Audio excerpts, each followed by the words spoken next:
I mean, when Goggins lived with me, his rule is we had to do something every day that sucked. That was his rule. He's the master at that. Yeah, tell me about it.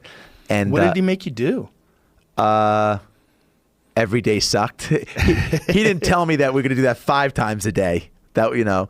No, I mean, I remember one day, well, the first thing we did was he came and he wanted to see how many pull-ups I could do so he could map out the month. He lived with me for a month. And I went to the pull-up bar, and I got like maybe 8 pull-ups, which is an exaggeration. I probably got like 4 pull-ups. You know? A lot of people are listening, so I'll say 8. And then he said, all right, wait 30 seconds, go and do it again. And I went up on the pull-up bar, and I did maybe like 3 or 4. He said, all right, wait 30 seconds, I want you to do it again. And I got up on the pull-up bar, and I did maybe like 1 kipping, you know, getting my damn chin over the bar barely. And I dropped down, I was all jacked up, and I said, all right, well, what's next? He said, well, what's next is we're not leaving here until you do 100 more. We're not leaving the gym until you do 100 more. That day? Now.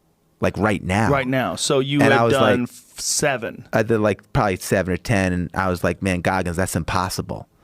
And he said, you know, I already know what your biggest problem is. And he's like, the limitations you're putting on yourself are self-imposed. Get the fuck back on the bar.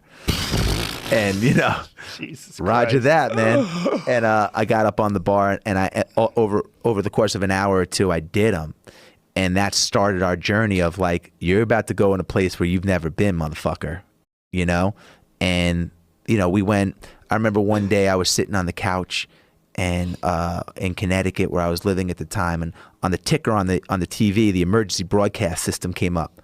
Stay inside, freezing rain, icy conditions, high winds, stay inside. It was like beeping, stay inside. And Goggins was like, this is amazing, man. Let's go for a run. And I'm like, they're telling us the exact opposite, man. They're broadcasting to the whole community to stay inside. Right. So we go for a 10-mile run in the blizzard, and we come home, and I lived on a lake, and kids are playing hockey on the lake. So we go down, and he takes his hand, and he moves all the snow off the ice. He gets a boulder, and he breaks the ice, a little hole in the ice with the boulder, and then he takes his hand, and he makes the hole a little bit bigger, and then he jumps in. And then he points at me, and he takes his finger, and he signals for me to jump in. I'm not going in the fucking freezing cold water, because my mother told me as a kid in Long Island, don't go anywhere near the frozen water. If you fall in, you have like a minute, you know? Right. He's bathing in it. So, of course, I go in, and he looks at me, he's like, man, you got about 2 to 4 minutes, you're going to get hypothermia. We just went on a run. We got to get you out of the lake. And I go to get out. He goes, you can't get out.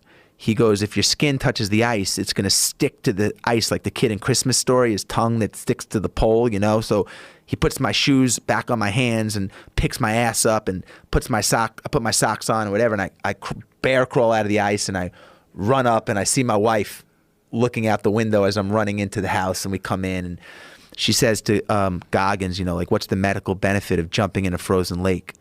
And he said to her, there's no medical benefit. She's like, this is what your husband signed up for. You know, he's like, I want to see how far he's willing to go to get to his goals.